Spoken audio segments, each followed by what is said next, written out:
Just yesterday, Jon Jones announced that he's going to be relinquishing his UFC light heavyweight title. He posted this on his Twitter saying, #ESPN Reyes vs Jan for the UFC light heavyweight championship of the world. As of right now, I got nothing to really gain fighting either of them. Let me know if you guys want to set up a day in 2021 for that Izzy fight. Hopefully you guys will be willing to pay by then. Here's how the MMA community reacted to the news. Ariel Helwani tweeted, Jon Jones tweeted earlier that he's vacating his 205-pound title. I'm told he is serious about this and ready to stick to his guns. Now can this evolve at any moment and change after a phone call or two? Believe so. But as of right now, that is his real stance. Sources say he followed up with, this is reminiscent of Randy Couture vs UFC back in 2007. Back then, Couture wanted them to book a cross-promotional fight with Fedor Emelianenko, but it didn't work out, so he walked away. However, came back the following year when they booked Lesnar vs Couture fight. Dominic Reyes tweeted, disappointing if it is true, and he is serious, but the show must go on. Ryan Bader tweeted, gotta do what's best for you at Johnny Bones. There's always another option though. At Bellator MMA would love to run it back. Respect. And Jimmy Manuwa tweeted, if Jon wants to box, I'd be more than willing to. Jon Jones recently shared a video to his Instagram where he was collecting spray cans from vandals on the streets. In the caption he said, is this even about George Floyd anymore? Why the F are you punk ass teenagers destroying our cities? As a young black man, trust me, I'm frustrated as well, but this is not the way. We are starting to make a bad situation worse. If you really got love for your city, protect your all your old heads need to speak up. Call your young family members and tell them to come home tonight. Okay, so I'm on my way to Altier Square. I've got a lot of mixed emotions right now, but I will say this. There's no need for violence. There's no need for no craziness unless them boys bring the craziness. I just want our voices to be heard. Everyone, all of us. So, yeah, let's stand together. Let's make some noise and never back down. Jorge Masvidal on the Ariel Helwani's MMA show says he'll most likely end up fighting Nate Diaz next. Tell you the truth, I'm being honest with you. Don't think Nate has a problem going without me. I think Nate's ready to go and he'd be willing to go. Usman's asking for, go, you know people in the UFC, go find out how much money he's asking for. He's asking for an absurd amount of money. An absurd amount of money at the UFC. I said, that, bro, who are you, man?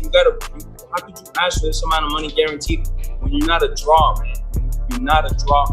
You're not a household name. Nobody knows you. Even the hardcores in the sport don't care for you, man. He doesn't have like a commanding force, like, hey, I could at least bring 300,000 pay-per-views, blah, blah, blah. No, he doesn't do that. So, you know, with a stack card like that at the end of December when they had immense amount of propaganda and this and that, and right before that was my pay-per-view, which was the highest selling, so that means that there's more subscriptions on ESPN. That means it's easier for people to access the platform. You would have thought they would have outdone me. Not even close. I think if he gets off his high horse, him and his management, maybe they might see the light, man, and then wake up looking at the lights. At UFC on ESPN 9, Antonina Shevchenko lost to Caitlin Chukagian via unanimous decision. She posted this on her Instagram saying, MMA is a tough sport, but it's my destiny, and I will come back stronger. Her sister Valentina Shevchenko reacted saying, no matter what, I will always love you, my dear sister. You are my inspiration, my sport, and the dearest person in the world. I feel so bad I couldn't be at your corner this time because of my injury, but I am always by your side. After his victory over Tyron Woodley, Gilbert Burns in a post-fight interview with ESPN says that he wants Colby Covington if he doesn't get the title shot next. I would just feel, I knew I gotta do something, you know, I gotta put a little pressure on this guy, I gotta do something extra. At one point I saw he was looking at the big screen and I said, okay, he knows that I'm here, you know, I'm gonna keep doing it. For sure I wanted to finish. To be honest, I'm glad I didn't finish him in the first round because I want to finish him by the 450 round. I want to do 5 rounds. I never did 5 rounds. I just want to show everybody that I can do 5 rounds, but I wish I had finished on the last round, but I cannot complain. It was a great performance. He's a former champ. You know, people have me as an underdog. Keep losing money on me, guys. I think the evolution has been coming, but the weight cut was terrible. It was hurting my performance. As soon as my wife asked me to stop doing, I did. I called the coach. Everybody got super happy. As soon as I think I'm moving up, everybody got super happy. And I say, let's go. And then the thing started rolling. Right after I make that decision, call my manager called the UFC. After I give the notice, UFC, I'm doing welterweight next. After maybe 2 weeks, they call me, hey, we got a Russian guy. 20, no, you want that 2 weeks? Russian? Say, yeah, why not? Let's go. And then after that, I was I don't know, everything started getting in the plate, you know, and then Gunnar Nelson, then Damian Maia, and then I was just trying, let's try Tyron Woodley, let's see if he bite it. And then I was calling, people was having fun, people were talking, boom, we made the fight, and I'm here.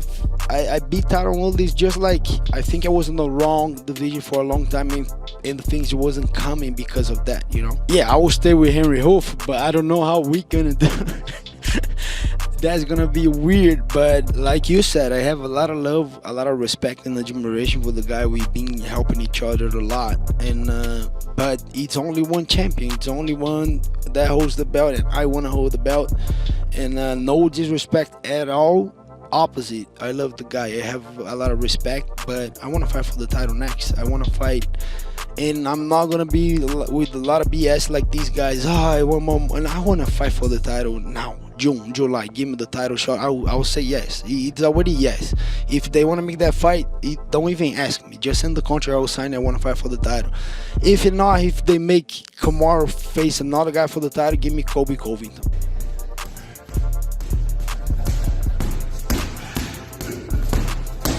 And Claudia Gadelha on Sirius XM says why she won't rematch Angela Hill. Like I said, you know, I am a pioneer in the sport. I've been fighting for so long, you know, and like it's not easy to get in the top 10. It's not easy to get in the top 5. And I gave Angela a good opportunity to go out there and beat me, you know, and she tried everything she could. It was a pretty close fight. I definitely think I won the first and third round. The second round I lost because of the knockdown, and everybody's talking about, oh, you know, Claudia got beat up by Angela. Man, like if you take out the knockdown, like I was getting the power punches, you know, I took her down, you know, I walked her to the cage, like we had some good striking exchanges. But I also wanted to challenge myself in a stand-up fight with a good striker, because I feel like that's where I'm involving the most, you know. And Angela Hill, after the fight, she was very disrespectful, talking, like trying to get a rematch, but talking about races and accents, you know, like talking about my Brazilian accent and trying to make fun of me on social media, you know. Like when I woke up Sunday morning, I had a green in my shirt, dog. I was the winner of the fight. I gave everything I could in the fight, and I won the fight, you know. I went and looked at my bank account. I had 6 figures in there, you know, and I was the winner. She can say anything she wants. She can talk shit. She can say anything she wants. But in the end of the day, I am the winner, you know, and I beat her in her own fucking game, which is striking, you know. I am a grappler. I grew up grappling, you know, and I'm just evolving as a striker now, and I beat her in her own game. So she's talking a lot of shit and being disrespectful to my nationality, to my accent and things like that. So no, there's no rematch.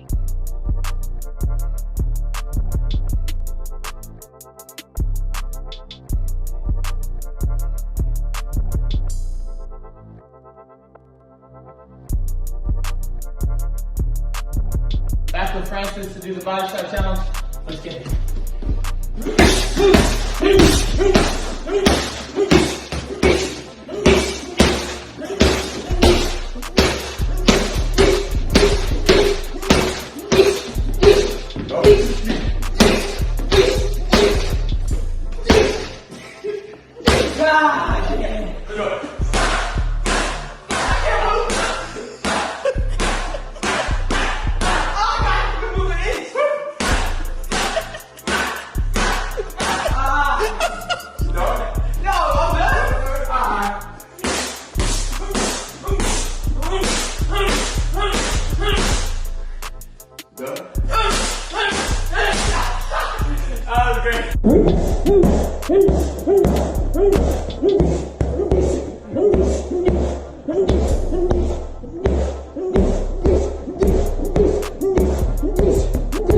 Don't push me.